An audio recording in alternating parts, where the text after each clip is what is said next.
நம்ம உடம்புல இருக்க எல்லா கேசஸ் வெளியேறும்.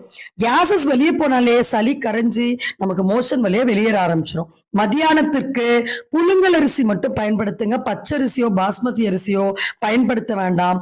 பருப்பு, சுண்டல் போன்ற ஹெவி புரோட்டீன்ஸ் இந்த 10 நாட்களுக்கு வேண்டாம். சோ புழுங்கல் அரிசி சாதம், முடிந்த வர ரசம், சுண்டைக்காய் குழம்பு, அந்த மாதிரி குழம்புகள் பயன்படுத்துங்க. மேக்சிமம் ரசமே பயன்படுத்துறது ரொம்ப ரொம்ப சிறப்பு. கூட ஏதாவது ஒரு கப்பு வெஜிடபிள்ஸ் எப்படி குக் பண்ணோம்னா, நல்லா ஹாஃப் குக் இல்லைன்னா ஃபுல் குக் பண்ணாலும் ஸ்டீம்ல குக் பண்ணுங்க. ஸோ மேக்சிமம் நம்ம என்ன வெஜிடபிள்ஸ் யூஸ் பண்ணலாம் அப்படின்னா, சுரைக்காய், பீக்கங்காய், அவரைக்காய், வெண்டைக்காய், பாவக்காய், இது போன்ற வெஜிடபிள்ஸ். இது கூட கொஞ்சமா கேரட், பீட்ரூட், முட்டைகோஸ், இந்த மாதிரி வெஜிடபிள்ஸ் எல்லாம் கொஞ்சமா இருக்கிற மாதிரி ஒரு பவுல் வெஜிடபிள், ஒரு பவுல் ரசம் சாதம் மத்தியானம் லஞ்சுக்கு எடுத்துக்கோங்க. நைட்டுக்கு நம்ம இப்ப சொல்லக்கூடிய குழம்பு ரெடி பண்ணிக்கோங்க. இது ஒரு